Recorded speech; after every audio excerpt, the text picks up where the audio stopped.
students. Today we will discuss the factors affecting the magnitude of stretching frequency, various symmetric mode of the carbonyl complexes, and how many number of vibration band carry each carbonyl complex according to their symmetry geometry. So, in first part of metal carbonyls, I discussed the introduction of metal carbonyl, classification of metal carbonyl, and metal carbonyl bondings. Now, in the previous lecture, I also discussed the evidence for synergistic bonding or buyback bonding. हमने वहाँ पे देखा था जब metal और carbonyl के बीच में एक सिग्मा बॉन्ड का फॉर्मेशन होता है तो मेटल के ऊपर इलेक्ट्रॉन डेंसिटी इंक्रीज हो जाने की वजह से मेटल जो है इलेक्ट्रॉन्स कार्बन की एंटी बॉन्डिंग पाई स्टार में वापस दे देती है, जिससे कि मेटल और कार्बन के बीच में डबल बॉन्ड का फॉर्मेशन होता है और जो कार्बन ऑक्सीजन के बीच में जो ट्रिपल बॉन्ड था वो भी डबल बॉन्ड में कन्वर्ट हो जाता है due to the pi back bonding. तो इस तरह से कार्बन से इलेक्ट्रॉन डेंसिटी मेटल के पास जाना और मेटल से फिर electron density carbon electron deficient के पास वापस आ जाना, ये जो फिनोमिना है दैट इज़ सिनर्जिस्टिक फिनोमिना, जिसको हम सिनर्जिस्टिक इफेक्ट कहते हैं। तो ऐसी क्या एविडेंसेस हैं, ऐसी क्या चीज़ें हैं जो ये प्रूव करती है कि यहाँ पे पर्टिकुलर कॉम्प्लेक्स में मेटल बैक पाई बॉन्डिंग हुआ या नहीं हुआ, या फिर हुआ तो उसका एक्सटेंट कितना है। तो उसके लिए मैंने आपको बताया था एविडेंस फॉर सिनर्जिस्टिक बॉन्डिंग में पहला evidence that was infrared spectroscopy, जिसके अकॉर्डिंग जो दो एटम्स होते हैं हम उनके बॉन्ड की स्ट्रेंथ के बेसिस पे कुछ आईआर स्ट्रेचिंग फ्रिक्वेंसी वैल्यू आती है। तो वो फ्रिक्वेंसी बताती है कि जो बॉन्ड है दो एटम के बीच में वो कितना स्ट्रॉन्ग है, कितना वीक है, according to this relation where mu inverse is equals to 1/2πc √k/μ, जिसमें आपका जो के है दैट इज़ फोर्स कांस्टेंट, दो की बॉन्ड की स्ट्रेंथ के बारे में बताते हैं, यानी बॉन्ड ऑर्डर के बारे में इंफॉर्मेशन देता है। तो अगर आपका कार्बन और मेटल के ऑक्सीजन के बीच में बॉन्ड ऑर्डर 3 होगा तो जो फ्रिक्वेंसी आएगी सी और ओ की, म्यू सी ओ जो होगी दैट विल बी हाई। और अगर आपका बैक पाई बॉन्डिंग होने की वजह से बॉन्ड रिड्यूस हो गया है, 2 में हो गया है, तो mu C O will be less. ठीक है, if back pi bonding occurs then mu C O will be decrease. और जब क्या होता है, जब बैक पाई बॉन्डिंग होती है मेटल कार्बन के बीच में डबल बॉन्ड लाई करने लग जाता है, जिससे मेटल और कार्बन का बॉन्ड स्ट्रॉन्ग हो जाता है। अगर हम मेटल कार्बन बॉन्ड के वाइब्रेशन फ्रिक्वेंसी के बारे में बात करें तो ये बढ़ जाती है after the back pi bonding. So now we will discuss the factors affecting the magnitude of stretching frequency.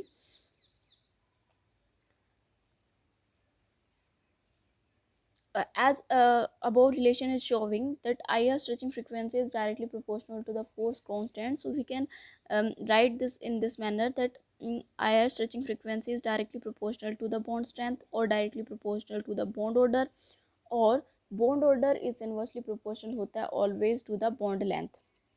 ठीक है, तो जितना आई आर स्ट्रेचिंग फ्रिक्वेंसी की वैल्यू होगी इट मीन्स बॉन्ड ऑर्डर ज़्यादा है, यानी बॉन्ड स्ट्रॉन्ग है, शॉर्ट है। जब बॉन्ड स्ट्रॉन्ग और शॉर्ट होगा तो बॉन्ड लेंथ कैसी होगी, कम होगी। तो आई आर फ्रिक्वेंसी जब ज़्यादा आएगी तो बॉन्ड लेंथ कम होती है, बॉन्ड लेंथ जब ज़्यादा होगी it means I R stretching frequency कम होगा। जब जो फैक्टर है इस फ्रिक्वेंसी को अफेक्ट करते हैं, जिनमें से पहला फैक्टर है charge on the metal atom. जो हायर इलेक्ट्रॉन डेंसिटी वाली मेटल एटम होती है वो क्या करती है, इंक्रीज़ करती है बैक पाई डोनेशन में। एक्सटेंट जो होता है बैक पाई डोनेशन का वो ज़्यादा होता है, क्योंकि मेटल के पास ऑलरेडी इलेक्ट्रॉन डेंसिटी ज़्यादा है, कार्बन उसको इलेक्ट्रॉन देता है सिग्मा बॉन्ड के थ्रू, तो automatically electron density of metal atom increase हो जाने की वजह से मेटल जो कार्बन की इलेक्ट्रॉन डेंसिटी वो अपनी इलेक्ट्रॉन डेंसिटी जो कार्बन की पाई स्टार में ट्रांसफ़र कर देती है। इससे क्या होगा, जो सी ओ ट्रिपल बॉन्ड है वो वीक हो जाएगा, उसकी लेंथ बढ़ जाएगी, जिससे उसकी स्ट्रेचिंग फ्रिक्वेंसी क्या हो जाएगी, डिक्रीज़ हो जाएगी। और वहीं पे एम और सी के बीच में जो है स्ट्रेचिंग फ्रिक्वेंसी बढ़ जाएगी after the back pi bonding. अगर एक फॉर्मल नेगेटिव चार्ज है मेटल के एटम के ऊपर तो उसकी लोअर एबिलिटी होती है to attract the electron, and जो होती है ग्रेट टेंडेंसी होती है to back donation of electron. जब मेटल के पास ऑलरेडी नेगेटिव चार्जेस हैं तो वो कार्बन से इलेक्ट्रॉन लेने में उतना इंटरेस्टेड नहीं होता, लेकिन कार्बन उसको दे देता है तो फिर क्या करती है वो उसको वापस लौटा देती है उसके पाई स्टार में, जिससे कि बैक पाई बॉन्डेशन वहाँ पे बहुत ज़्यादा अच्छी होती है। अगर फॉर्मली पॉजिटिव चार्ज है मेटल एटम के ऊपर, इट मीन्स मेटल के ऊपर इलेक्ट्रॉन डेंसिटी कम है। तो वो क्या करती है, जब कार्बन उसको इलेक्ट्रॉन डोनेट करता है तो वो उस इलेक्ट्रॉन को अपने पास रखने की कोशिश करती है, जिसकी वजह से उस मेटल में लोअर टेंडेंसी होती है to donate the electron to the pi star. It means back pi bonding ऐसे मेटल जो होते हैं वो कम शो करते हैं, जिससे क्या होता है कि मेटल कार्बोनिल का जो ट्रिपल बॉन्ड है वो ब्रेक नहीं होता, बिकॉज एंटी बॉन्डिंग में इलेक्ट्रॉन नहीं आता, और CO बॉन्ड ऑर्डर जो होता है एज इट इज रहता है या फिर थोड़ा स्लाइट डिस्टॉर्टेड होता है, जिसकी वजह से बॉन्ड ऑर्डर ज़्यादा होता है, बॉन्ड स्ट्रेंथ ज़्यादा अच्छी होती है, फोर्स कांस्टेंट की वैल्यू ज़्यादा होती है, अल्टीमेटली IR स्ट्रेचिंग फ्रिक्वेंसी ऐसे कॉम्प्लेक्स की ज़्यादा होगी। सो हमने दो बातें डिस्कस की, अगर नेगेटिव चार्ज है on metal atom that means definitely back pi bonding अच्छा होगा और IR स्ट्रेचिंग फ्रिक्वेंसी डिक्रीज हो जाएगा because CO bond length increase. और अगर फॉर्मल चार्ज पॉजिटिव है on the metal atom then IR frequency will increase because metal is not having tendency to donate the electron into the pi star of the carbonyl because of it already having the low electrons, जिससे क्या होगा CO stretching frequency जो होगी वो ज़्यादा आएगी because CO जो bond है वो शॉर्ट होगा, स्ट्रेंथन होगा, तो उसको जो IR वैल्यू है उसकी ज़्यादा आएगी, और उसके रिस्पेक्टिवली जो MC बॉन्ड है वो वीकर होगा और उसकी स्ट्रेचिंग फ्रीक्वेंसी कम आएगी। Here are the some examples जो कि ये शो कर रहे हैं कि जो हमने ऊपर डिस्कस किया दो कॉन्सेप्ट फॉर्मल पॉजिटिव चार्ज और फॉर्मल नेगेटिव चार्ज का, वो कैसे फुलफिल हो रहा है। आपको यहाँ पे कॉम्प्लेक्सेस दिखाई दे रहे होंगे। यहाँ पे जो मेटल एटम की ऑक्सीडेशन स्टेट है, हमें पहला डिफरेंस क्या देखना, हमें इलेक्ट्रॉन्स नहीं देखने कि मेटल एटम के ऊपर कितने, हमें ऑक्सीडेशन स्टेट देखना है कि मेटल एटम के ऊपर क्या है। तो आप देखोगे कि इस कॉम्प्लेक्स में ऑक्सीडेशन स्टेट +2 है, इसमें +1 है, इसमें ये न्यूट्रल है, ये -1 है, ये -2 है। तो जब अभी मैंने आपको बताया जितना पॉजिटिव चार्ज मेटल एटम पे होगा उसकी टेंडेंसी टू डोनेट इलेक्ट्रॉन कम होगी। तो यहाँ पे अगर ऑर्डर देखा जाए कि म्यू CO स्ट्रेचिंग फ्रिक्वेंसी का ऑर्डर क्या होगा, तो जिस कंपाउंड के ऊपर नेगेटिव चार्ज ज़्यादा होगा उसका स्ट्रेचिंग फ्रिक्वेंसी कम होगा बिकॉज उसमें बैक बाय बॉन्डिंग ज़्यादा होगी, और जिसके ऊपर पॉजिटिव चार्ज होगा जिस मेटल कॉम्प्लेक्स के ऊपर, उसके ऊपर जो CO की स्ट्रेचिंग फ्रिक्वेंसी जो है वो ज़्यादा आएगी बिकॉज वो metal atom back by bonding नहीं कर पा रहे हैं।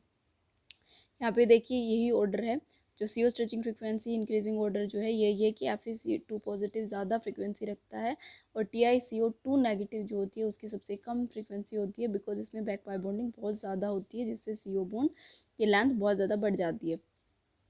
अगर MC बॉन्ड स्ट्रेचिंग फ्रिक्वेंसी के बारे में बात करें इन सारे कॉम्प्लेक्सेस की, तो ऑर्डर जो होता है वो रिवर्स हो जाएगा।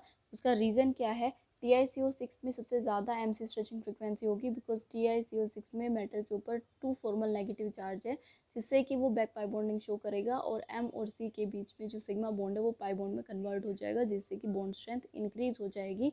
दैट्स वाई स्ट्रेचिंग फ्रिक्वेंसी उस केस में इंक्रीज होगी। आप यहाँ पे डिफरेंसेस देख सकते हैं, ये वैल्यूज़ दी हुई है, IR वैल्यूज़ है उन सारे कॉम्प्लेक्स की।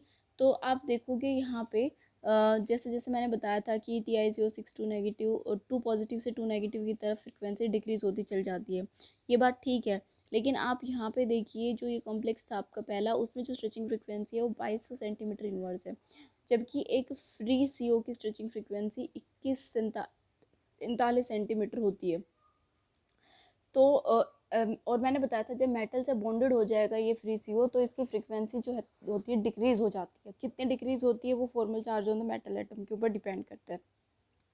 लेकिन इस पर्टिकुलर केस में ये फ्रीक्वेंसी डिक्रीज़ होने के बजाय फ्री कार्बोनिल से भी ज़्यादा बढ़ गई है। उसके दो रीज़न्स हो सकते हैं। पहला रीज़न इसका है कि जो यहाँ पे जो आपका मेटल एटम है वो Fe2 पॉजिटिव है, ठीक है, तो वो बैक पाई बॉन्डिंग शो नहीं करेगा।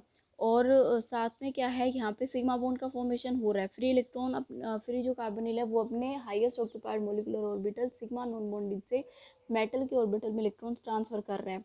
तो मैंने जब आपको बॉन्डिंग समझाया था तो मैंने आपको बताया था जो सिग्मा नॉन बॉन्डिंग है कार्बन वाला वो अपर लाई करता है और उसके ऊपर जो होती है pi anti bonding 3 and pi anti bonding 4 lie करता है। तो जो CNB सिग्मा है वो जो है एंटी बॉन्डिंग के टुवार्ड्स लाई करता है, तो इसमें कुछ ना कुछ स्लाइटली एंटी बॉन्डिंग कैरेक्टर होता है इस नॉन बॉन्डिंग ऑर्बिटल में। तो जब ये अपना इलेक्ट्रॉन ट्रांसफ़र करता है तो स्लाइट एंटी बॉन्डिंग से इलेक्ट्रॉन ट्रांसफ़र किए जाते हैं टू द मेटल एटम। और ये मैंने ऑलवेज आपको बताया, जब एंटी बॉन्डिंग से इलेक्ट्रॉन ट्रांसफ़र किए जाते हैं तो जो आपका बॉन्ड ऑर्डर है वो जो होता है वो इंक्रीज़ हो जाता है, क्योंकि एंटी बॉन्डिंग में इलेक्ट्रॉन नहीं बचते हैं, जिससे बॉन्ड ऑर्डर की वैल्यू ज़्यादा आती है। सो CO जब इस आयरन के साथ बॉन्डेड है तो इस केस में भी ऐसा ही हो रहा है। CO ने अपने इलेक्ट्रॉन एंटी बॉन्डिंग से दे तो दिए, लेकिन अब इसके एंटी बॉन्डिंग में वापस इलेक्ट्रॉन नहीं आ रहे हैं आयरन से, तो इसका जो CO बॉन्ड है वो फ्री CO के बॉन्ड से भी ज़्यादा स्ट्रॉन्ग हो गया है। दैट्स वाई इसकी फ्रीक्वेंसी 2000 सेंटीमीटर इनवर्स आती है। दूसरा इसका रीज़न क्या हो सकता है, पोलैरिटी का रीज़न हो सकता है। जो आपका CO बॉन्ड है उसमें मैंने आपको बताया था ऑक्सीजन है वो मोर इलेक्ट्रोनेगेटिव होने की वजह से जो पोलैरिटी होती है वो पार्शियल नेगेटिव चार्ज होता है ऑक्सीजन के ऊपर लाई करता है और पार्शियल पॉजिटिव चार्ज कार्बन पे लाई करता है। लेकिन जैसे ही ये फ्री कार्बोनिल मेटल से बाइंड करता है तो उस केस में क्या होता है कि मेटल को इलेक्ट्रॉन देने के बाद कार्बन इलेक्ट्रॉन डेफिशिएंट हो जाता है। अब जो है कार्बन और ऑक्सीजन के बीच में जो पाई इलेक्ट्रॉन्स थे जो ऑक्सीजन के टुवार्ड्स रखे हुए थे वो अब कार्बन की तरफ शिफ्ट होने स्टार्ट हो जाते हैं। इससे क्या होता है, कार्बन और ऑक्सीजन का जो पाई इलेक्ट्रॉन्स है वो बिल्कुल मिड में दोनों एटम के लाई करते हैं। जब ऐसा होता है दोनों एटम के बीच में इक्वली शेयरिंग ऑफ इलेक्ट्रॉन्स हो रही है तो उस केस में बॉन्ड स्ट्रेंथ अगेन इंक्रीज हो जाती है, और इस बॉन्ड स्ट्रेंथ के इंक्रीज होने की वजह से ही जो कार्बोनिल है वो मेटल एटम से अटैच हो इस पर्टिकुलर मेटल एटम से अटैच होने पर इसका जो फ्रिक्वेंसी है वो इंक्रीज हो रहा है। Next is number of CO ligands. जो नंबर ऑफ CO लिगेंड है वो भी हायर स्ट्रेचिंग फ्रीक्वेंसी को अफेक्ट करते हैं। जैसे जैसे number of CO ligand increase होता जाता है formal negative charge on metal atom increase होता चला जाता है, जिससे कि extent of back donation increase होती है। और जब बैक डोनेशन इंक्रीज होती है तो CO स्ट्रेचिंग फ्रीक्वेंसी डिक्रीज होती है और MC स्ट्रेचिंग फ्रीक्वेंसी इंक्रीज होती है। ठीक है, यहाँ पे आपको कुछ एग्जांपल्स दिखाई दे रहे हैं जिसमें आपका कार्बोनिल का नंबर डिफरेंट है। All the complexes are neutral, लेकिन जैसे नीचे हम आ रहे हैं तो इसमें कार्बोनिल नंबर इंक्रीज हो रहा है, यहाँ 4 है, यहाँ 5 है, यहाँ 6 है। तो आप देखोगे यहाँ पे उसी तरह से स्ट्रेचिंग फ्रिक्वेंसी भी डिक्रीज हो रही है। इसके डिक्रीज होने का रीज़न अगेन वही है, जब NiCO4 है तो 4 कार्बोनिल निकेल को इलेक्ट्रॉन दे रहे हैं। ठीक है, यहाँ पे 5 कार्बोनिल आयरन को इलेक्ट्रॉन दे रहे हैं, 6 कार्बोनिल कोबाल्ट को इलेक्ट्रॉन दे रहे हैं। तो 6 कार्बोनिल कोबाल्ट के ऊपर ज़्यादा नेगेटिव चार्ज क्रिएट कर देते हैं by the donation of sigma electrons, जिसकी वजह से क्या होता है जो आपका कोबाल्ट है वो सॉरी दिस इज़ क्रोमियम। जो आपका क्रोमियम है वो बैक डोनेशन अच्छी शो करता है, और अच्छी बैक डोनेशन शो करने से उसका जो CO का बॉन्ड स्ट्रेंथ है वो डिक्रीज हो जाता है और उसकी फ्रिक्वेंसी कम हो जाती है। तो आपको ये ध्यान रखना है, जब भी आपके नंबर ऑफ कार्बन इंक्रीज होंगे उस केस में आपकी हायर स्ट्रेचिंग फ्रिक्वेंसी CO के लिए डिक्रीज हो जाएगी। Next is the presence of other ligand.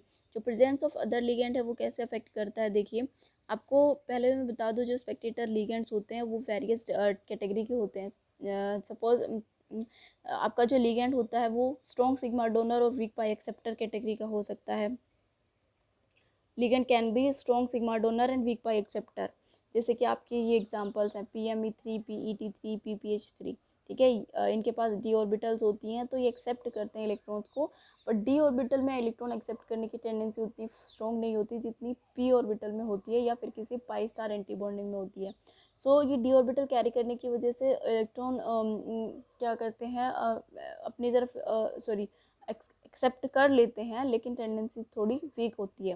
That's why ये वीक एक्सेप्टर है। स्ट्रॉन्ग सिग्मा डोनर है बिकॉज ये नॉन बॉन्डिंग इलेक्ट्रॉन जो है लोन पेयर जो है वो डोनेट करते हैं, और लोन पेयर जो होते हैं हाईएस्ट ऑक्यूपाइड मॉलिक्यूलर ऑर्बिटल में प्रेजेंट होते हैं, इसीलिए ये स्ट्रॉन्ग सिग्मा डोनर होते हैं। नेक्स्ट आता है आपका ओनली सिग्मा डोनर। ऐसे लिगेंड भी होते हैं जो केवल सिग्मा डोनर है, मतलब वो पाई एक्सेप्ट करने की टेंडेंसी उनके पास नहीं है, क्योंकि उनके पास ना ही तो कोई पाई एंटी बॉन्डिंग प्रेजेंट है वैकेंट, ना कोई p ऑर्बिटल वैकेंट अवेलेबल है, ना कोई d ऑर्बिटल अवेलेबल है। तो उसकी वजह से ये क्या करते हैं, ओनली सिग्मा डोनेशन शो करते हैं, जैसे NH3 हो गया, RNH2 हो गया। ये भी स्ट्रॉन्ग सिग्मा डोनर है बिकॉज ये अपने लोन पेयर डोनेट कर रहे हैं। इसके बाद होता है sigma as well as pi donor. एक सिग्मा भी है और पाई दोनों डोनेट किए जा रहे हैं। जैसे आपके हैलोजेंस हो गए, बिकॉज हैलोजेंस में more than one lone pair होता है, तो वो सिग्मा में डोनेट कर देगा एक लोन पेयर, और फिर उसके पास एक्स्ट्रा इलेक्ट्रॉन डेंसिटी बाद में फिर भी बची रहती है तो दूसरा lone pair to form the pi bond donate कर देता है मेटल एटम को। तो सिग्मा डोनर और पाई डोनर दोनों की तरह बिहेव करता है। और एक आपका चौथी कैटेगरी का लिगेंड होता है जिसमें क्या होता है, वीक सिग्मा डोनर होता है, स्ट्रॉन्ग पाई एक्सेप्टर होता है।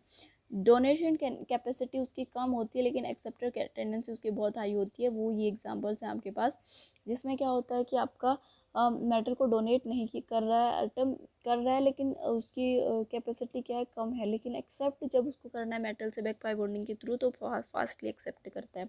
ये उसके एग्जांपल्स हैं PF3CS NO। रीज़न क्या है कि इनमें इलेक्ट्रोनेगेटिव एटम लगा है जो कि अपने टुवर्ड्स इलेक्ट्रॉन डेंसिटी को अच्छे से एब्स्ट्रैक्ट कर पाने की टेंडेंसी रखता है। तो अब मैं आपको अगर डिस्कस करें हम आपसे तो क्या होगा, अगर कोई लिगेंड स्ट्रॉन्ग सिग्मा डोनर है तो क्या करेगा, मेटल के ऊपर इलेक्ट्रॉन डेंसिटी इंक्रीज कर देगा। मेटल पे इलेक्ट्रॉन डेंसिटी जैसे ही इंक्रीज होगी तो वो बैक पाई बॉन्डिंग शो करेगी मेटल एटम, और जिससे क्या होगा, आपका CO की स्ट्रेचिंग फ्रिक्वेंसी डिक्रीज हो जाएगी। ठीक है, तो यहाँ पे ऐसे एग्जांपल्स आते हैं जो आपके स्ट्रॉन्ग सिग्मा डोनर वीक पाई एक्सेप्टर हैं, जैसे कि PME3 PET3 PPH3, ये स्ट्रॉन्ग सिग्मा डोनर हैं। खाली NH3 NH2 ये मैं आपको बता चुकी हूँ। Sigma as well as pi donor है H2O फ्लोराइड। ठीक है, तो यहाँ पे अगर हम बात करें तो जो आपका जो sigma donor as well as pi donor capacity का लिगेंड होगा, उस केस में आपकी CO स्ट्रेचिंग फ्रिक्वेंसी सबसे कम आएगी। अगर आपसे चारों टाइप के लिगेंड लगा के चारों कॉम्प्लेक्स बना दी जाए और आपसे पूछा जाए किस पर्टिकुलर कॉम्प्लेक्स में CO की स्ट्रेचिंग फ्रिक्वेंसी सबसे कम होगी या सबसे ज़्यादा होगी, तो जिस कॉम्प्लेक्स में sigma donor as well as pi donor atom other spectator ligand की फॉर्म में लगा हुआ होगा, उस केस में मेटल के ऊपर इलेक्ट्रॉन डेंसिटी बहुत ज़्यादा हाई हो जाती है और मेटल बैक डोनेशन काफ़ी अच्छा करता है, जिससे कि CO की स्ट्रेंथ बहुत ज़्यादा डिक्रीज होने की वजह से IR वैल्यूज़ में सबसे कम मिलती है। और जिस भी मॉलिक्यूल में स्ट्रॉन्ग पाई एक्सेप्टर लिगेंड और weak sigma donor ligand attach हुआ होगा, उस केस में CO की स्ट्रेचिंग फ्रिक्वेंसी जो होती है, सॉरी मैंने कुछ उल्टा तो नहीं बोल दिया, हाँ, उस केस में CO की स्ट्रेचिंग फ्रिक्वेंसी काफ़ी अच्छी होती है, क्योंकि ये लिगेंड मेटल से इलेक्ट्रॉन डेंसिटी को अपनी तरफ खींच लेता है, जिससे मेटल के पास इलेक्ट्रॉन डेंसिटी कम बचती है कि वो CO की एंटी बॉन्डिंग में दे, जिससे कि CO का बॉन्ड जो होता है वो स्ट्रॉन्ग रह जाता है, क्योंकि उसमें एंटी बॉन्डिंग में इलेक्ट्रॉन कम आ रहे हैं या नहीं आ रहे हैं, तो उससे कि उसकी IR वैल्यू ज़्यादा आती है। जैसे कि हमारे पास दो एग्जाम्पल हैं, ये CrCO6 CrCO3NH3, जिसमें आपको दिखाई दे रहा होगा कि इन दोनों ही कॉम्प्लेक्सेस पे जो फॉर्मल चार्ज है वो -3 है। तो अब आप देखिए इस पे जो लिगेंड लगे हैं वो सारे 6 कार्बोनिल हैं, और यहाँ पे 3 कार्बोनिल और 3 अमोनिया ग्रुप हैं। तो यहाँ पे जो पूछा जाता है कि इसमें जो CO स्ट्रेचिंग फ्रिक्वेंसी किसकी ज़्यादा होगी किसकी कम, तो जो CrCO6 है उसकी स्ट्रेचिंग फ्रिक्वेंसी ज़्यादा होती है, और इस जो आपका अमोनिया वेस्ट लिगेंड कॉम्प्लेक्स है उसमें स्ट्रेचिंग फ्रिक्वेंसी कम होती है। तो अब स्ट्रेचिंग फ्रिक्वेंसी की वैल्यू देखने से आपको पता चल जाएगा कि इसमें बैक डोनेशन ज़्यादा होगा। इसमें फ्रिक्वेंसी की वैल्यू कम आ रही है, इट मीन्स इसमें बैक डोनेशन बहुत ज़्यादा हो रहा है, और जो CrCO6 में बैक डोनेशन कंपैरेटिवली कम हुआ है। इसका रीज़न क्या है, अब आप देखिए दोनों ही मॉलिक्यूल पे जो मेटल एटम पे इलेक्ट्रॉन डेंसिटी है वो सेम है, -3 ठीक है।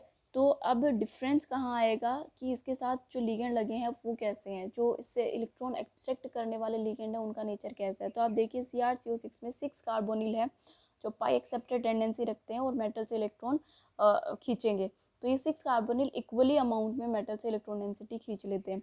लेकिन वही दूसरा जो आपका कॉम्प्लेक्स है, जो अमोनिया लिगेंड वहाँ पे प्रेजेंट है, उसमें आपका जैसे ये ओनली सिग्मा डोनर है, अभी मैंने आपको बताया ये पाई एक्सेप्टिंग टेंडेंसी नहीं रखता, तो ये तो मेटल से इलेक्ट्रॉन डेंसिटी को खींचेगा नहीं। तो जो -3 चार्ज है क्रोमियम पे वो सारा का सारा डिस्पर्स होगा इन 3 कार्बोनिल के ऊपर।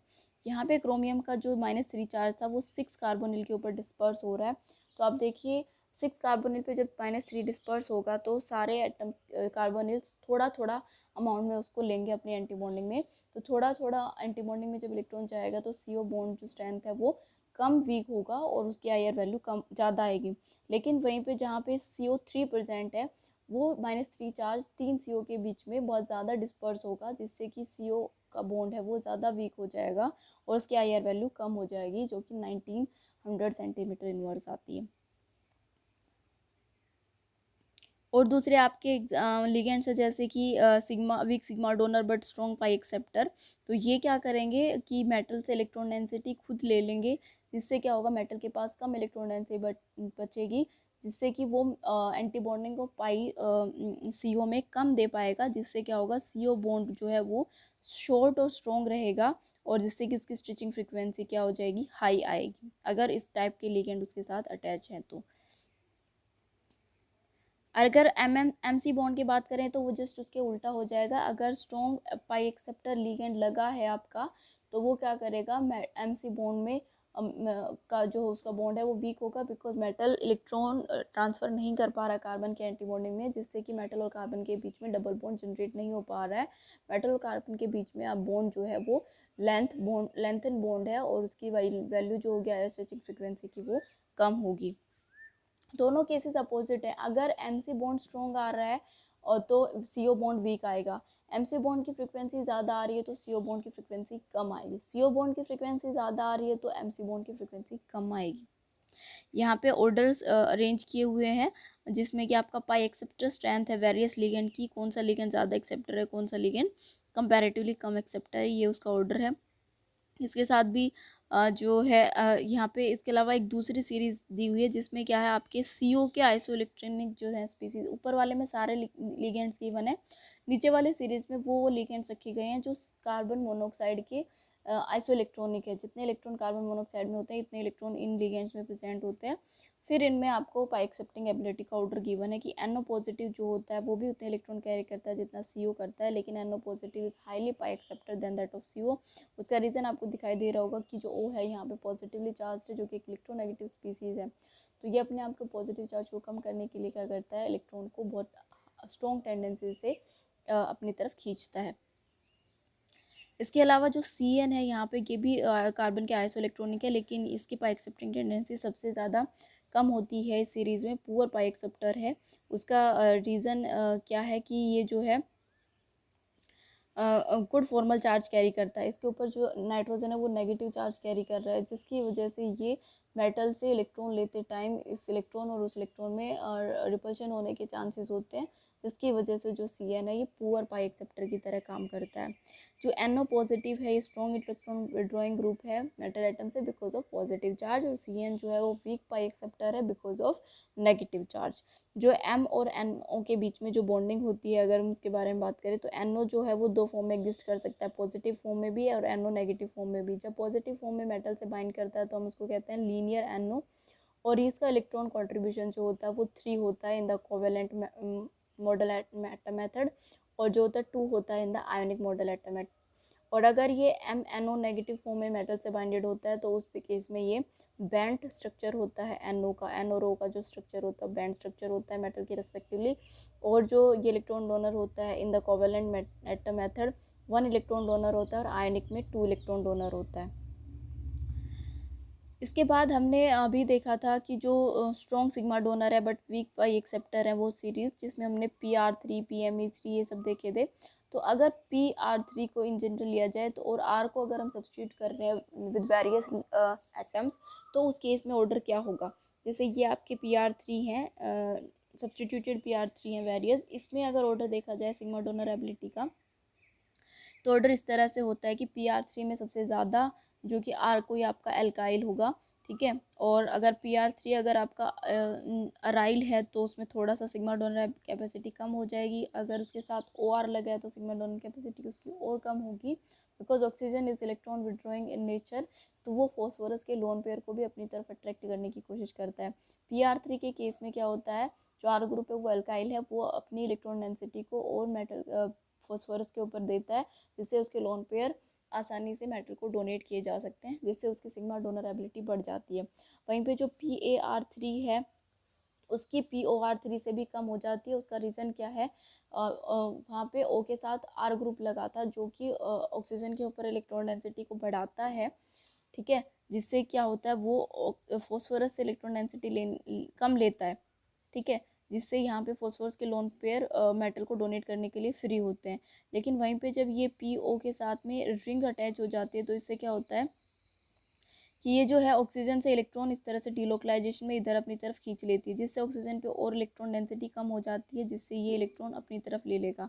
तो जिससे क्या लोन पेयर जो होते हैं कम बचेंगे to donate with to the metal atom, जिससे उसकी डोनरेबिलिटी कम हो जाती है। PF3 में highly electronegative atom fluorine present होता है, तो ये फ्लोरीन के जो फॉस्फोरस के लोन पेयर हैं उनको डोनेट नहीं करने देता, बहुत लो एक्सटेंट पे डोनेट करने की कैपेसिटी रखता है।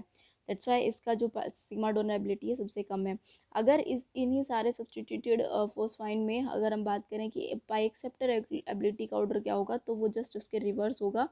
जो आपका PF3 है वो हाईली इलेक्ट्रोनेगेटिव होने की वजह से मेटल से इलेक्ट्रॉन डेंसिटी अपनी तरफ खींचने की टेंडेंसी ज़्यादा रखेगा। यहाँ पे फॉस्फोरस के डी ऑर्बिटल में इलेक्ट्रॉन आएंगे।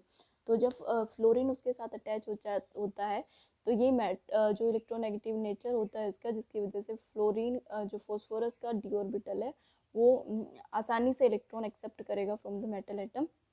इसीलिए जो पाई एक्सेप्टर ऑर्डर है इस लिगेंड में ये इस तरह से हो जाएगा। POR3 में अगेन ऑक्सीजन से इलेक्ट्रॉन बेंजीन रिंग में डिलोकलाइज्ड होंगे, जिससे ऑक्सीजन इलेक्ट्रोनेगेटिव हो ऑलरेडी है और फिर ऊपर से इलेक्ट्रॉन भी उसके रिंग में चले गए, तो उसकी वजह से ये क्या करता है इसकी डी ऑर्बिटल में इलेक्ट्रॉन मेटल से आसानी से आएंगे। PR3 में सबसे वीक पाई एक्सेप्टर होता है, बिकॉज PR3 में जो R है वो एक इलेक्ट्रॉन डोनर स्पीसीज है, वो फॉस्फोरस पे इलेक्ट्रॉन डेंसिटी को ऑलरेडी इंक्रीज करने का काम करता है, एक्सेप्ट करने की टेंडेंसी उसकी बहुत कम होती है।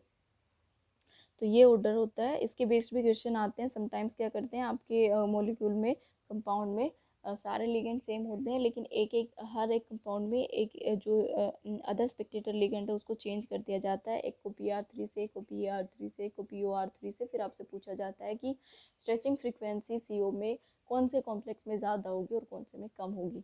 तो जिसमें आपका स्ट्रॉन्ग पाई एक्सेप्टर लिगेंड लगा है या लाइक PF3 लगा है, उस केस में क्या होगा, आपका मेटल के ऊपर जो इलेक्ट्रॉन डेंसिटी है वो PF3 ज़्यादा ले लेगा, जिससे कार्बोनिल्स को डोनेशन की जाने वाली, बैक डोनेशन की जाने वाली इलेक्ट्रॉन डेंसिटी मेटल पे कम बचेगी।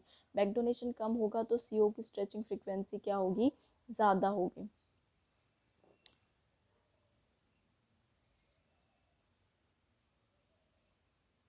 अगर हेलोजेंस के बारे में कंपैरिजन देखा जाए तो हेलोजेंस में जो पाई एक्सेप्टर एबिलिटी ऑर्डर होगा वो यही होगा इसमें भी, कि PR3 will be high pi acceptor. अगर PCl लगा है तो उसके थोड़ा सा वीक पाई एक्सेप्टर है, और PI3 इज सबसे ज़्यादा वीक पाई एक्सेप्टर है। सिग्मा डोनर की बात करें तो रिवर्स ऑर्डर हो जाएगा इसमें। यहाँ पे आपको एक टेबल गिवन है जिसमें comparison of IR stretching frequencies दिया हुआ है, जिसमें आप देख पा रहे हो कि जहाँ पे NiCO4 लगे थे वहाँ पे फ्रिक्वेंसी इतनी है, फिर एक CO को रिप्लेस कर दिया गया PF3 से, तो स्ट्रेचिंग फ्रिक्वेंसी डिक्रीज हो गई है CO के बीच में। फिर उसको अगर OPH3 से वो किया गया तो स्ट्रेचिंग फ्रिक्वेंसी और भी ज़्यादा डिक्रीज हो गई है। अगर उसको PME3 से रिप्लेस किया गया तो स्ट्रेचिंग फ्रिक्वेंसी और भी कम हो गई है। तो आपको यहाँ पे दिखाई दे रहा होगा कि जब PME3 लगा इट मीन्स ये वीक पाई एक्सेप्टर है, तो जो निकल के ऊपर इलेक्ट्रॉन डेंसिटी है वो सारी की सारी 3 कार्बोनिल पे डिस्पर्स हो जाएगी, जिससे कि यहाँ पे बैक पाई बॉन्डिंग अच्छा होगा और आपका स्ट्रेचिंग फ्रिक्वेंसी कार्बोनिल की वीक हो जाएगी। POH3 लगा है बिकॉज ऑर्डर ये क्या है यहाँ पे एक्सेप्टिंग टेंडेंसी का,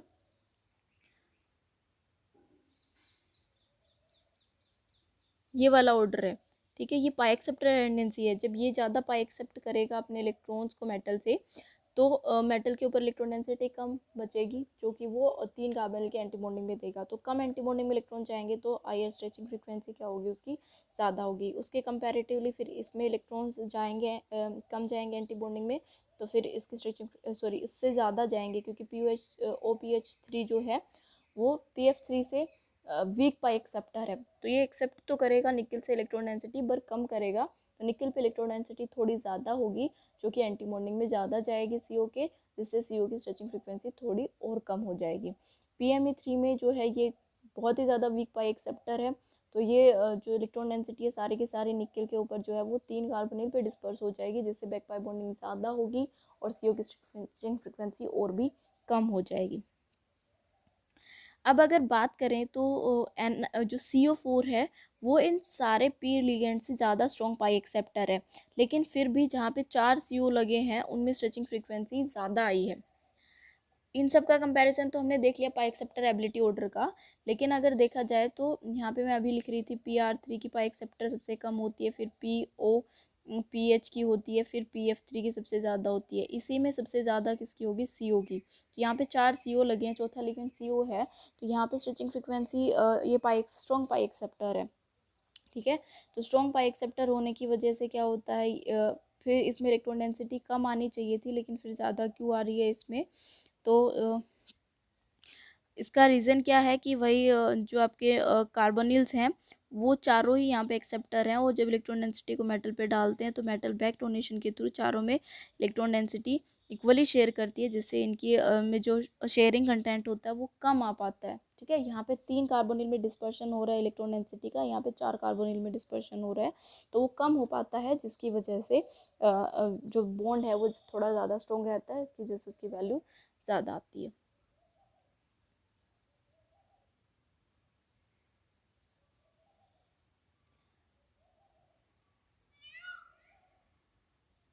यहाँ पे आपको कुछ मोलिब्डेनम के कॉम्प्लेक्सेस दिखाई दे रहे हैं, जिसमें आपका CO का नंबर सारे कॉम्प्लेक्स में 3 है, और उसमें जो लीगेंड अदर स्पेक्टेटर लीगेंड है उनको चेंज कर किया गया है, और तो आपसे ऑर्डर आपको यहाँ पे फ्रीक्वेंसी का दिया गया है।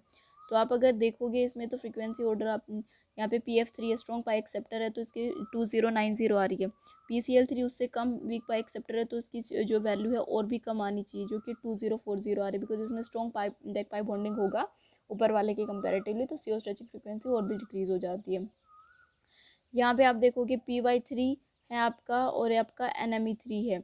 यहाँ पे डिफरेंस आपको देखना है, इसका ऑर्डर ये होता है, जब आपका PY NH3 और NMe3 तीन लीगेंड हो, ये नाइट्रोजन बेस्ड लीगेंड है तीनों ही, तो इनमें जो सिग्मा ऑर्डर होता है वो इस तरह से होता है कि आपका NMe3 सबसे ज़्यादा स्ट्रॉन्ग सिग्मा डोनर होगा, देन आपका NH3, देन आपका पायरिडीन।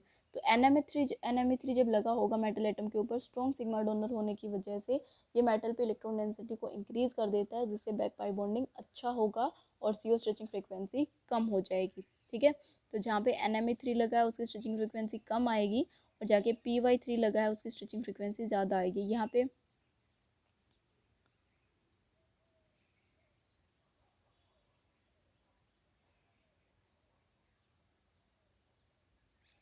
उल्टा ऑर्डर लिखा है, ये होना तो इसी तरह से होना चाहिए, because sigma donor ability order ये होता है। तो ऑर्डर ऑफ म्यूसियो, हाँ, यही होना चाहिए, लेकिन इसमें उल्टा लिख दिया। ऑर्डर ऑफ म्यूसियो देखो यही होता है, पायरिडीन में ज़्यादा आएगी, NH3 में कम, NMe3 में कम। तो यहाँ पे जो आपको डेटा गिवन है ये थोड़ा सा जो आपका कॉन्सेप्ट है उससे थोड़ा सा अलग है। 1945 इसमें ज़्यादा दिख रही है, बल्कि इसमें कम आना चाहिए, इसमें ज़्यादा आना चाहिए, बिकॉज पायरिडीन जो है वो वीक सिग्मा डोनर है। वीक सिग्मा डोनर होने की वजह से मेटल पे इलेक्ट्रॉन डेंसिटी कम इंक्रीज करता है, बैक पाई बॉन्डेशन कम होती है, और जो स्ट्रेचिंग फ्रिक्वेंसी ज़्यादा होती है। ये थे आपके factors affecting the higher stretching frequency of the metal carbonyls. अब बात करते हैं हम bonding modes of the carbonyl. और एक इसके साथ साथ एक ये भी होता है कि जब आपका कार्बन एटम ऑफ कार्बोनिल है वो जब लेविस एसिड कंटेनिंग मेटल के साथ बाइंड करता है तब क्या होता है। अभी तक हमने जो कॉम्प्लेक्स देखे उसमें जो आपका मेटल एटम था वो खुद से लेविस एसिड होता है। यहाँ पे आपका लेविस एसिड कोई मॉलिक्यूल है और उसके साथ आपका मेटल कार्बोनिल जो है वो बाइंड कर रहा है, तो उस केस में स्ट्रेचिंग फ्रिक्वेंसी क्या होती है, जो नॉर्मल फ्री CO की स्ट्रेचिंग फ्रिक्वेंसी 214700, उस मेटल से बाइंड करने के बाद उसकी फ्रिक्वेंसी और भी ज़्यादा बढ़ जाती है। मैंने पीछे वाले केसेस में क्या बताया था, जब मेटल से बाइंड करता है तो स्ट्रेचिंग फ्रिक्वेंसी कम होती है, लेकिन अगर ये BH3 या फिर AlCl3 लाइक लेविस एसिड से बाइंड करता है तो उस केस में स्ट्रेचिंग फ्रिक्वेंसी कम होने की बजाय फ्री कार्बोनिल से ज़्यादा हो जाती है। उसका रीज़न क्या है कि जो BH3 है वो एक इलेक्ट्रॉन डेफिशिएंट स्पीसीज़ है। जब कार्बोनिल अपने सिग्मा इलेक्ट्रॉन इसके एम्प्टी ऑर्बिटल में देता है तो ये लेविस एसिड जो होती है जिसमें इलेक्ट्रॉन डेफिशिएंसी थी अब अपने इलेक्ट्रॉन्स को गेन करती है। ठीक है, इसमें इलेक्ट्रॉन गेन करने के बाद इसमें इलेक्ट्रॉन डेंसिटी इंक्रीज नहीं होती, बिकॉज ये हाईली लेविस एसिड था, पहले से ही इसमें डेफिशिएंसी ऑफ इलेक्ट्रॉन थी, तो कार्बन से गेन करने पर ये नॉर्मल हुई इसकी इलेक्ट्रॉन डेंसिटी, ना कि बढ़ गई। तो इससे क्या होता है कि आपका जो बोरोन है वो बैक पाई डोनेशन नहीं करेगा, तो बैक पाई डोनेशन नहीं करेगा तो एंटीबॉन्डिंग में इलेक्ट्रॉन नहीं जाएंगे, तो CO की स्ट्रेचिंग फ्रिक्वेंसी कम तो होने का सवाल नहीं आया। अब सवाल ये आया कि ये बढ़ क्यों गई फ्री से, तो अगेन इसका रीज़न वही होगा जो मैंने Fe2 पॉजिटिव कॉम्प्लेक्स में आपको बताया था। जो सिग्मा में इलेक्ट्रॉन जा रहा है कार्बन से वो स्लाइटली एंटीबॉन्डिंग नेचर का होता है, तो कार्बन से स्लाइटली एंटीबॉन्डिंग इलेक्ट्रॉन जो है वो मेटल एटम के टुवर्ड्स शिफ्ट हो गए, जिससे कार्बन के बॉन्डिंग इलेक्ट्रॉन्स का नंबर बढ़ गया, जिससे कार्बन और ऑक्सीजन के बीच का बॉन्ड ऑर्डर स्लाइटली इंक्रीज हो गया है, जिसकी वजह से उसकी जो फ्रिक्वेंसी आ रही है वो अब इंक्रीज आ रही है on binding with the BH3, या फिर कि AlCl के साथ भी बाइंड करता है तब भी इसकी फ्री कार्बन से ज़्यादा वैल्यू आती है। Next are the bonding modes of the CO। जो CO है मेटल से एंड ऑन फैशन में बाइंड करता है। ठीक है, जैसे अभी हम देख पा रहे थे सारे कॉम्प्लेक्सेस में जो मेटल और कार्बन है वो एंड ऑन फेसिंग हो रहा है इस तरह से। ठीक है, इसको एंड ऑन फिशिंग कहते हैं हम। और जो ये आपने देखा, ये जो ब्रिजिंग थी, ये इसका μ1, मतलब ये किसी मेटल को ब्रिज नहीं कर रहा होता है, ये टर्मिनली प्रेजेंट था।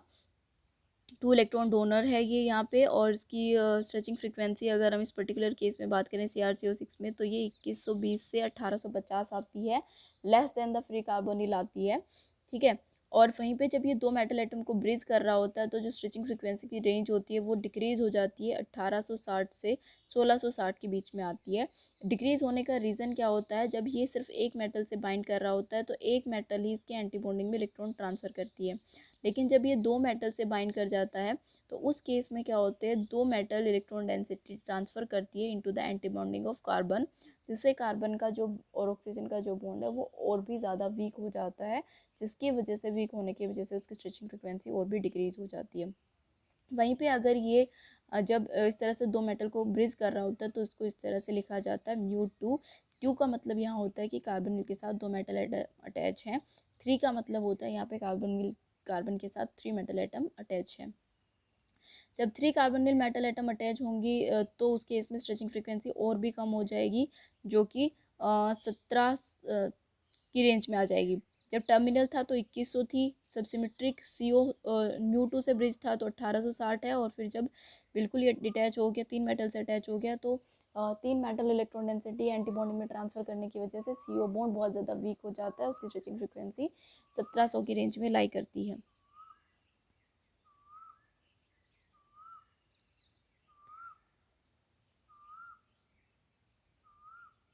यहाँ पे आपको दिखाई दे रहा होगा, दो तरह की कार्बोनिल प्रेजेंट है इस कंपाउंड में। ये टर्मिनल कार्बोनिल्स हैं और ये वाले जो कार्बोनिल्स हैं ये ब्रिज्ड कार्बोनिल्स हैं।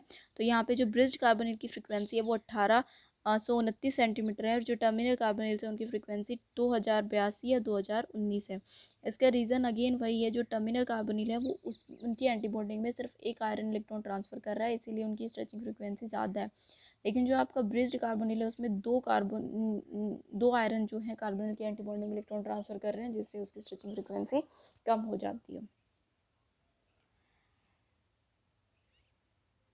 जो स्ट्रेचिंग फ्रीक्वेंसी का ऑर्डर है वो इस तरह से होता है, टर्मिनल कार्बोनिल में ज़्यादा होगी, फिर μ2 ब्रिजिंग कार्बोनिल में ज़्यादा होगी, एंड देन μ3 ब्रिज कार्बोनिल में होगी। इसको इस तरह से रिप्रेजेंट किया जाता है, ऐसा बॉन्डिंग शो करता है। एंड ऑन फैशन में ये बॉन्डिंग है, टर्मिनल इस तरह से, μ2 इस तरह से और μ3 इस तरह से मेटल से अटैच होता है। इसके अलावा ये थे symmetric bridging mode. Asymmetric bond में भी ये एग्जिस्ट कर सकता है, जिसमें सेमी ब्रिजिंग आती है, सिग्मा पाई एसिमेट्रिक ब्रिजिंग आती है, और आइसोकार्बोनिल ब्रीजिंग आती है। ठीक है, ये ऊपर जो अभी दिखाए थे सारे सिमेट्रिक ब्रीजिंग थे, नीचे जो आएंगे वो एसिमेट्रिक ब्रीजिंग है, जिसमें से पहला आता है सेमी ब्रीजिंग कार्बोनिल। इसमें जो कार्बोनिल है वो इस तरह से अटैच होता है कि मेटल और जो दो मेटल होती हैं उसमें से एक मेटल के साथ उसका जो बॉन्ड होता है ज़्यादा स्ट्रॉन्ग होता है, दूसरे मेटल से कम होता है। जैसे आपको ये दिखाई दे रहा है, ये CO ब्रेजिंग का काम कर रहा है, लेकिन इस मेटल 1 के टुवार्ड्स इसकी जो बॉन्डिंग है वो ज़्यादा स्ट्रॉन्ग है मेटल 2 के कंपैरेटिवली, जो कि डॉटेड बोर्ड से दिखाई हुई है। तो इस तरह की जो बॉन्डिंग होती है वो एसिमेट्रिक बॉन्डिंग होती है, जिसको हम सेमी ब्रिजिंग कहते हैं। ये ब्रिज तो कर रहा है दो मेटल एटम को, लेकिन सेमी ब्रिज कर रहा है, और ऊपर जो था ये कम्प्लीटली ब्रिज कर रहा था। इसका एग्जाम्पल आपको यहाँ पे दिख रहा है, वेनेडियम बेस्ड इसका एग्जाम्पल है यहाँ पे। दूसरा आता है एसिमेट्रिक ब्रिजिंग में सिग्मा पाई ब्रिजिंग कार्बोनिल्स, जो कि एक्ट करते हैं 6 इलेक्ट्रॉन और 4 इलेक्ट्रॉन के तरह ही एक्ट करते हैं। इसमें क्या करता है, जो कार्बोनिल है अपने नॉन बॉन्डिंग इलेक्ट्रॉन डोनेट करने के साथ साथ अब उसमें जो पाई इलेक्ट्रॉन्स थे, पाई 2 और पाई 3 में, पाई 1 और पाई 2 में जो इलेक्ट्रॉन्स थे उनको भी ये डोनेट कर देता है जब मेटल एटम ज़्यादा अटैच हो जाते हैं इसके साथ में। तो इस केस में इसको हम कहते हैं सिग्मा पाई ब्रिजिंग कार्बोनिल्स। इसके बाद आता है आइसोकार्बोनिल ब्रीजिंग, जिसमें क्या होता है, आपका जो कार्बोनिल लिगेंड है वो मेटल से एक मेटल से कार्बन से अटैच होता है और दूसरे मेटल से वो ऑक्सीजन से अटैच होता है। ये बहुत रेयर केसेस में मिलता है। टाइटेनियम का ये कॉम्प्लेक्स है, जिसमें आपको देखने को मिल रहा होगा कि आपका कार्बन जो है वो कोबाल्ट एटम से अटैच है और आपका जो ऑक्सीजन है वो टाइटेनियम मेटल से अटैच है। बहुत रेयर केसेस में इस तरह की आइसोकार्बोनिल ब्रेजिंग दिखाई देती है, जिसमें दोनों एटम लिगेंड के पार्टिसिपेट करते हैं बॉन्डिंग में। जो हम एविडेंस पढ़ रहे थे उसमें एक फैक्टर हमने देखा था higher stretching frequency back bonding का। दूसरा जो एविडेंस है वो एक्सरे डिफ्रैक्शन बेस्ड है। According to x ray diffraction studies, जो फ्री कार्बोनिल होती है उसमें बॉन्ड लेंथ होती है 112.8 पिकोमीटर। वहीं पे जब ये कार्बोनिल मेटल से बाइंड कर जाता है तो बॉन्ड लेंथ लॉन्गर हो जाती है जिसकी बॉन्ड लेंथ जो होती है, अगर म्यू मतलब टर्मिनली अगर बाइंड है कार्बोनिल मेटल से तो उसकी बॉन्ड लेंथ 112 से बढ़ के 115 हो जाती है, और अगर वो न्यू टू ब्रिज फॉर्म में है तो 112 से बढ़ के उसकी 120 पिकोमीटर हो जाती है। तो इंक्रीज इन बॉन्ड लेंथ भी अगेन बैक पाई बॉन्डिंग को एक्सप्लेन कर रहा है। सी और ओ के बीच की बॉन्ड लेंथ बढ़ने का रीजन क्या है कि मेटल ने एंटी बॉन्डिंग में इलेक्ट्रॉन ट्रांसफर किए, जिससे बॉन्डिंग बॉन्ड जो होता है वो वीक हो जाता है। वीक बॉन्ड जब होगा तो उसकी बॉन्ड लेंथ ऑटोमेटिकली बढ़ जाती है। तो ये चेंज इन बॉन्ड लेंथ भी अल्टीमेटली एक्सप्लेन कर रहा है कि यहाँ पे बैक पाई बॉन्डिंग हुई है जब मेटल के साथ आपका कोबाल्ट बाइंड कर रहा है तब। Next our topic is the number and intensity of infrared bands. Infrared bands क्या होते हैं, जनरली जो आईआर स्पेक्ट्रोस्कोपी होती है वो उस क्या होती है कि आईआर किसी मॉलिक्यूल को आईआर एक्टिव है या नहीं है, आईआर एक्टिव है या आईआर इनएक्टिव है, ये ऐसे बेस पे होता है कि जो स्ट्रेचिंग मोड्स होते हैं, कुछ जो एटम होते हैं दो, उनके बीच में जो बॉन्ड बना हुआ है उसको हम स्ट्रेच करते हैं। जब उसको स्ट्रेच किया जाता है तो उसको सिमेट्रिक भी स्ट्रेच किया जा सकता है और एंटी सिमेट्रिक भी स्ट्रेच किया जा सकता है। मतलब दोनों एटम्स को एक साइड पकड़ के भी स्ट्रेच कर सकते हैं एक डायरेक्शन में, और एक को अपर डायरेक्शन में करेंगे तो दूसरे को लोअर डायरेक्शन में अगर स्ट्रेच कर रहे हैं तो उसको हम एसिमेट्रिक स्ट्रेचिंग कहते हैं। तो उस केस में क्या होता है, इन कोई से भी स्ट्रेचिंग मोड में अगर change in dipole moment observe किया जाता है, तो मॉलिक्यूल के में चेंज इन डायपोल मोमेंट आ रहा है तो वो मोड जो होगा स्ट्रेचिंग का वो आईआर एक्टिव होगा। और अगर चेंज इन डायपोल मोमेंट नहीं आया आफ्टर स्ट्रेचिंग तो हम कहेंगे कि ये स्ट्रेचिंग का जो मोड हम अपना रहे थे मॉलिक्यूल पे, एटम्स पे, वो आईआर इनएक्टिव है। तो किसी मॉलिक्यूल में ये स्ट्रेचिंग मोड्स कितने हो सकते हैं, कितने ऐसे मोड हैं जो आईआर स्ट्रेचिंग एक्टिव हैं, और उनकी वजह से जितने स्ट्रेचिंग मोड्स एक्टिव होंगे उतने ही आईआर बैंड्स, उतनी ही पीक्स यानी उस पर्टिकुलर मॉलिक्यूल के लिए आपको स्पेक्ट्रा में देखने को मिलेगी। तो जैसे आपका एग्जांपल है MCO6, it is a perfect octahedral complex, और इसकी हाई सिमेट्री होने की वजह से ये क्या करता है, इसमें सारे 6 कार्बोनिल जो होते हैं सिमेट्रिकली अगर स्ट्रेच करे जाएंगे तो सारे CO बॉन्ड्स में की बॉन्ड लेंथ में डायपोल मोमेंट में कोई चेंज नहीं आएगा। जैसे आपका यहाँ पे मॉलिक्यूल ड्राइव किया, ये आपका कॉम्प्लेक्स का स्ट्रक्चर है। आप इस मॉलिक्यूल को सिमेट्रिक स्ट्रेच का मतलब होता है इस तरह से स्ट्रेच करना।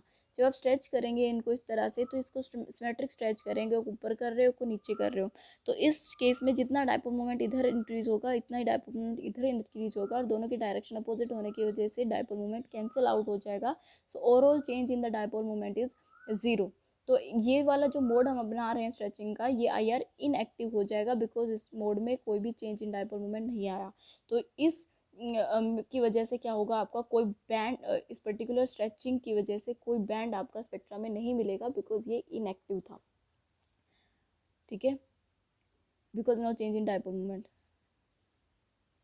सॉरी, यहाँ पे जो आपका मॉलिक्यूल है वो Cl बेस था, CO अगर हम इसको ऐसे करते हैं तो ये होगा। वहीं पे अगर आपका इस मॉलिक्यूल में से हम एक CO को रिप्लेस कर दें किसी दूसरे लिगेंड से, तो उससे क्या हो जाएगा, ये परफेक्ट ये मॉलिक्यूल तो अभी भी ऑक्टाहेड्रल है, लेकिन जो कार्बोनिल्स का जो एनवायरनमेंट था वो कैसा हो जाएगा, स्क्वायर पिरामिडल हो जाएगा। अब स्क्वायर पिरामिडल होने से अब क्या करेंगे, आप जब स्ट्रेचिंग करेंगे इनमें तो आप इस मॉलिक्यूल इधर स्ट्रेचिंग करेंगे, इसकी इधर स्ट्रेचिंग करेंगे, इसकी इधर और इसकी इधर, सिमेट्रिक स्ट्रेचिंग की बात कर रहे हैं। तो ये वाली में जो डायपोल मोमेंट इस वाली डायपोल मोमेंट को कैंसिल कर देगी, ये वाली इस वाली को कैंसिल कर देगी, because same dipole moment create हो रहा है, दोनों साइड CO ग्रुप ही था। लेकिन जो आपका ये है इधर एक Cl है और एक CO है, although dipole moment opposite direction में क्रिएट हो रहा है, लेकिन क्लोराइड का डायपोल मोमेंट का वैल्यू और CO का डायपोल मोमेंट का वैल्यू अलग होगा। तो इस पर्टिकुलर स्ट्रेच में कुछ ना कुछ डायपोल मोमेंट यहाँ पे ज़रूर एग्जिस्ट करेगा।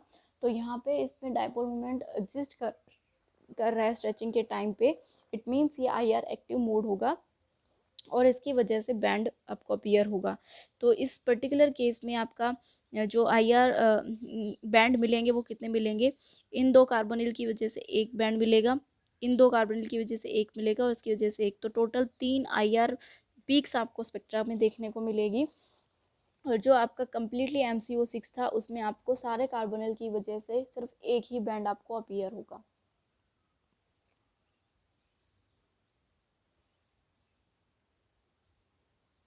ये आपका कुछ टेबल है जो आपका number of CO stretching bands के बारे में इंफॉर्मेशन देखता है कि किस पर्टिकुलर मॉलिक्यूल में कितने number of IR band form होंगे। MCO6 अगर जो मैंने अभी बताया परफेक्ट ऑक्टाहेड्रल है, तो इसमें सारे कार्बोनिल 6 कार्बोनिल है, लेकिन सारे की जैसे सिर्फ एक IR बैंड आपको मिलेगा। MCOL मतलब आपने एक CO को L से रिप्लेस कर दिया, तो इसका पॉइंट ग्रुप जो होता है रिड्यूस हो जाता है, C4V हो जाता है। इसमें आपके या तो 2 बैंड मिलेंगे या तो 3 मिलेंगे। अगर ये दोनों एक दूसरे के बिल्कुल 180 पे लाई कर रहे हैं, तो इनकी वजह से एक, इनकी वजह से एक और एक, इसकी वजह से 3 मिलेंगे। और अगर ये बिल्कुल दोनों सेम है, ये वाला और ये वाला, तो ये दोनों चारों कार्बोनिल की वजह से एक मिलेगा और इस वाले कार्बोनिल की वजह से एक बैंड मिलेगा, तो जिसकी वजह से 2 बैंड मिलेंगे। ठीक है, वो इसकी लीनियरिटी पे डिपेंड करता है, या तो 2 मिलेंगे या तो 3 मिलेंगे। नेक्स्ट आपका आता है ये आपका मॉलिक्यूल है जिसमें आपने 2 कार्बोनिल को रिप्लेस कर दिया एल लिगेंड से। तो यहाँ 2 पॉसिबिलिटी बनती है, ट्रांस की और सिस की।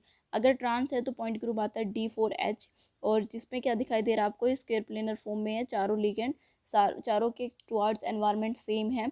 अगर स्ट्रेचिंग करेंगे तो इक्वली स्ट्रेच होंगे, equal dipole moment opposite direction में क्रिएट होगा, जिससे कि ओवरऑल डायपोल मोमेंट 0 हो जाएगा। तो चारों कार्बोनिल अगेन ऑक्टाहेड्रल की तरह एक बैंड देंगे। अगर ये सिस फॉर्म में एग्जिस्ट करता है तो वहाँ पे सिचुएशन अलग होगी, इधर डायपोल मूवमेंट का कुछ ना कुछ अमाउंट क्रिएट होगा, बिकॉज एक साइड लिगेंड L है, एक साइड CO है, इसमें भी कुछ ना कुछ डायपोल मूवमेंट क्रिएट होगा। ये डायपोल मूवमेंट ओवरऑल 0 हो जाएगा। तो ये दोनों कार्बोनिल तो एक IR बैंड देंगे, उसके बाद ये एक देगा और ये एक देगा, तो इससे 3 कार्बोनिल बैंड का अपीयरेंस होगा। या फिर 4 भी हो सकता है। 4 कब होगा, जब ये दो जो एक दे रहे थे, अगर ये लीनियरली है तो ये एक देंगे, और अगर ये नॉन लीनियर है, मतलब एक का डायरेक्शन थोड़ा अलग है, तो डायपोल मोमेंट कुछ ना कुछ वहाँ पे एग्जिस्ट होगा। वो वैल्यू बहुत कम होती है, लेकिन कुछ ना कुछ एग्जिस्ट करता है, तो ये 4 देगा। मैक्सिमम पॉसिबिलिटी होती है कि ये 3 ही देते हैं, 3 बैंड्स यहाँ पे अपीयर होते हैं। नेक्स्ट आता है जब आपके 3 लिगेंड को जो है कार्बोनिल लिगेंड से रिप्लेस कर दिया गया है, तो वहाँ पे 2 सिचुएशन होती है, फेशियल की और मेरिडोनियल की। फेशियल क्या होता है, जब आपके सेम जो लिगेंड है वो एक साथ लाई कर रहे होते हैं। और जब आपका मेरिडोनियल सिचुएशन कब आती है, जो एक नेचर की लिगेंड है वो अपोजिटली लाई कर रहे होते हैं, तो उस केस में मेरिडोनियल सिचुएशन आती है। तो फेशियल सिचुएशन में क्या होगा, देखो हर डायरेक्शन में क्या है, सेम पॉसिबिलिटी अराइज हो रही है इस तरह से। तो यहाँ पे आपको क्या देखने को मिलेगा, C3 पॉइंट ग्रुप होता है और 2 आपको बैंड मिलेंगे। 2 बैंड कैसे मिलेंगे आपको, देखो ये वाला एक डायपोल मोमेंट चेंज हो रहा है, यहाँ पे एक बैंड क्रिएट करता, ये वाला भी एक बैंड क्रिएट करेगा और ये वाला भी एक बैंड क्रिएट करेगा। 3 होने चाहिए, लेकिन यहाँ पे होते 2 हैं। उसका रीज़न क्या है कि इस वाले CO के साइड में L है और इधर CO है, इसके साथ भी इधर एक साइड L है और इधर CO है। तो ये वाला जो बैंड क्रिएट कर रहा है एक, और ये वाला जो बैंड क्रिएट हो रहा है एक, ये दोनों सेम फ्रिक्वेंसी के ऊपर क्रिएट होंगे, जिसकी वजह से दोनों मिक्स हो जाएंगे और दोनों की बजाय एक बैंड वहाँ पे अपीयर होगा, और दूसरा जो बैंड होगा वो इसकी वजह से अपीयर होगा। ये जो सराउंडिंग एनवायरनमेंट है उसके बेसिस पे इसको एक्सप्लेन किया गया है। जब मेरिडोनियल सिचुएशन आती है, पॉइंट ग्रुप C2V हो जाता है, और जब पॉइंट ग्रुप C2V या लेस देन C2V चला जाएगा, तो उस टाइम पे क्या होगा, जितने नंबर ऑफ कार्बोनिल एटम में मॉलिक्यूल में प्रेजेंट होंगे उतने ही IR बैंड्स मिलेंगे। ये 3 अलग अलग एटम्स हैं, तो 3 अलग अलग बैंड यहाँ पे मिलेंगे। और अगर ये दोनों लीनियरली प्रेजेंट हैं, बिल्कुल इक्वल डायरेक्शन में, ये अपोजिट है, डायपोल मोमेंट क्रिएट हो रहा है अपोजिट डायरेक्शन में, तो यहाँ पे 2 बैंड, एक इन दोनों की वजह से मिलेगा और एक इसकी वजह से, 2 मिलने की पॉसिबिलिटी है। अदरवाइज ये लीनियरली नहीं है, तो यहाँ पे 3 बैंड मिलेंगे। अगर पॉइंट ग्रुप C2V से कम चला गया, उस केस में जितने नंबर ऑफ कार्बोनिल उतने नंबर ऑफ बैंड वहाँ पे अपीयर होंगे। जैसे MCO5 है, TBP ज्योमेट्री है, यहाँ पे आपका D3H पॉइंट ग्रुप होता है। यहाँ पे 2 तरह कार्बोनिल हैं, इक्वेटोरियल कार्बोनिल्स हैं और एक्सियल कार्बोनिल्स हैं। जो एक्सियल 2 कार्बोनिल है उनकी वजह से एक बैंड मिलेगा, जो इक्वेटोरियल 3 कार्बोनिल है उनकी वजह से एक बैंड मिलेगा, तो टोटल बैंड जो मिलेंगे यहाँ पे 2 मिलेंगे। वहीं पे अगर इसके एक एटम को एक्सियल एटम को रिप्लेस कर दिया जाए L एटम से, तो क्या होगा, इसकी ये प्लेनरिटी तो सेम बनी हुई है, बट ये डिस्टर्ब हो गई है, तो इसकी वजह से इक्वेटोरियल वाले एक देंगे और जो आपके एक्सियल वाला एक है ये एक देगा। 2 आपको यहाँ पे मिलेंगे, समटाइम 3 भी मिल सकते हैं, वो डिपेंड करता है जो CO की लीनियरिटी है इक्वेटोरियल्स में वो कैसी है। नेक्स्ट आप इसको इक्वेटोरियल पे अगर CO को L से रिप्लेस कर दिया जाएगा, तो 4 पॉइंट ग्रुप मिलेंगे यहाँ पे, बिकॉज C2V सिमेट्री आ गई यहाँ पे। और मैंने बताया C2V और लेस देन C2V अगर पॉइंट ग्रुप आ जाता है, तो जितने नंबर ऑफ कार्बन एटम होंगे उतने ही बैंड मिलेंगे। यहाँ पे 4 कार्बन एटम है तो 4 बैंड मिलेंगे। अब आपको TBP में 2 L अगर हम इंट्रोड्यूस कर दें, 2 CO को माइनस कर दें, तो उस केस में क्या होगा, आपका पॉइंट ग्रुप D3H होगा। अगर एक्सियल को रिप्लेस किया है तो आपका ये तीनों कार्बोनिल एक जैसे होंगे और आपका 1 आपको यहाँ पे बैंड मिलेगा। लेकिन अगर आपका एक L एक्सियल का हो और एक आपका L इक्वेटोरियल पे इंट्रोड्यूस किया हो तो पॉइंट ग्रुप CS हो जाएगा। CS जो पॉइंट ग्रुप होता है वो सबसे कम सिमेट्री वाला पॉइंट ग्रुप होता है, लेस देन टू C2V होता है। तो इसमें क्या होगा, जितने कार्बोनिल प्रेजेंट होंगे उतने ही आपके बैंड अपीयर होंगे। फिर आता है आपका perfect tetrahedral. Perfect tetrahedral is again high symmetry molecule. तो इसमें जैसे आपके ऑक्टाहेड्रल में था, जितना भी आपके कार्बोनिल एटम है वो सारे मिलके एक ही बैंड देते हैं, इसमें भी सारे मिलके एक ही बैंड देते हैं। अगर टेट्राहेड्रल में हम एक CO को L से रिप्लेस कर देंगे तो पॉइंट ग्रुप जो होता है C3 भी होगा, जिसमें आपके 2 कार्बोनिल एक पीक देंगे और एक कार्बन की वजह से एक पीक, यानी टोटल 2 पीक अराइज होंगी। तो ये है आपके कुछ कॉम्प्लेक्स और उनके आइसोमर्स हैं, जिनके स्ट्रक्चर के बेसिस पे और पॉइंट ग्रुप के बेसिस पे ये पता लगाया जाता है कि उस पर्टिकुलर मॉलिक्यूल में जितने कार्बोनिल हैं उनकी वजह से कितने IR बैंड अपीयर होने वाले हैं। ये वही कॉन्सेप्ट है जो मैंने अभी आपको एक्सप्लेन कराया है। अगर आपका स्ट्रेचिंग फ्रीक्वेंसी आपका सिमेट्रिक होगा तो कैसा होगा, जैसे यहाँ पे रिजल्टेंट कुछ ना कुछ CO डायपोल मूवमेंट आएगी, बिकॉज इसकी डायरेक्शन ये है और इसकी ये है, तो डायपोल मूवमेंट इसके बीच समाउट यहाँ पे लाई करेगा, ठीक है। लेकिन यहाँ पे देखो तो जो डायपोल मूवमेंट है अपोजिट डायरेक्शन में इक्वली क्रिएट हो रहा है, तो ये डायपोल मूवमेंट बिल्कुल ज़ीरो हो जाएगा। तो ये IR इनएक्टिव मोड है। इस मोड में भी दोनों को हम ऐसे स्ट्रेच कर रहे हैं, तो डायपोल मोमेंट इसकी और इसकी दोनों की प्लस हो गई, ओवरऑल डायपोल मोमेंट कुछ ना कुछ होगा, तो ये भी IR एक्टिव मोड होगा।